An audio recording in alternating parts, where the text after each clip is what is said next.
സുഹൃത്തുക്കളെ നമസ്കാരം. ഒരു ഇടവേളയ്ക്ക് ശേഷം ഞാൻ എൻ്റെ പ്രേക്ഷകരെ കാണുന്നതിൽ സന്തോഷം അനുഭവിക്കുന്നു. സിനിമയെക്കുറിച്ചുള്ളൊരു കുഞ്ഞു വീഡിയോ തന്നെയാണിതും. ഒരു സിനിമയെ സംബന്ധിച്ച് അതിൻ്റെ നിർമ്മാതാവിന് ചെറുതല്ലാത്ത പങ്കുണ്ട്. കാരണം അതിൻ്റെ എല്ലാ വിഷയങ്ങളും നോക്കിക്കാണുന്ന അനുഭവിക്കുന്ന ഒരു വ്യക്തി അല്ലെങ്കിൽ ഏക വ്യക്തി നിർമ്മാതാവാണ്. പണ്ട് നിർമ്മാതാക്കളെ കൂടെ കണക്കിലെടുത്താണ് പ്രേക്ഷകർ അല്ലെങ്കിൽ ബന്ധപ്പെട്ടവരൊക്കെ സിനിമയെ വിലയിരുത്തിയിരുന്നത്. ഇപ്പോൾ പണ്ടൊക്കെ മഞ്ഞിലാസിൻ്റെ സിനിമ, ടി വാസുദേവൻ്റെ സിനിമ, പിന്നീട് ജൂബിലി ജോയുടെ സിനിമ, എം മണിയുടെ സിനിമ തുടങ്ങിയ പേരിലൊക്കെ സിനിമയെ പ്രേക്ഷകർ കണ്ടിരുന്നു. അപ്പോൾ ഇവിടെ ഞാൻ പറയാൻ ഉദ്ദേശിക്കുന്നത് ശ്രീ രവി, ജനറൽ പിക്ചേഴ്സ് രവി എന്ന പേരിൽ പ്രശസ്തനായ നിർമ്മാതാവിനെ കുറിച്ചാണ്.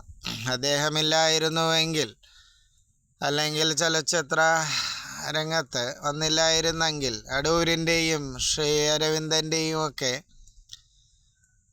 കുറേ നല്ല ചിത്രങ്ങൾ ജനിക്കുമായിരുന്നോ എന്ന് ചിന്തിച്ചു പോകുന്നു. ഇപ്പോൾ രവി എന്ന നിർമ്മാതാവ് നിർമ്മിച്ചില്ലെങ്കിലും ശ്രീ അടൂരും ശ്രീ അരവിന്ദനുമൊക്കെ സിനിമ പിടിക്കുമായിരിക്കും. എങ്കിൽ പോലും ഇവരുടെ പല പ്രധാന ചിത്രങ്ങളും നിർമ്മിച്ചത് ജനറൽ പിക്ചേഴ്സ് രവിയാണ്. അപ്പോൾ നിർമ്മാതാവില്ലെങ്കിൽ സിനിമയില്ല. അദ്ദേഹത്തെ ഇവിടെ ഓർമ്മിച്ച് പോവുകയാണ്. പലരും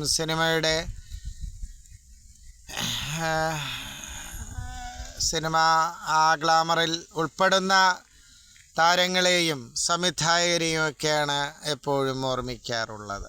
നിർമ്മാതാക്കളെ അപൂർവമായി മാത്രമേ, അല്ലെങ്കിൽ സിനിമയിൽ അത്രത്തോളം താല്പര്യമുള്ളവർ മാത്രമേ നിർമ്മാതാക്കളെക്കുറിച്ചും മറ്റും ചിന്തിക്കാറുള്ളൂ. അപ്പോൾ ജനറൽ പിക്ചേഴ്സ് രവി എന്ന നിർമ്മാതാവിൻ്റെ പ്രശസ്ത ചിത്രങ്ങൾ ഇപ്പോൾ എസ്തപ്പാൻ,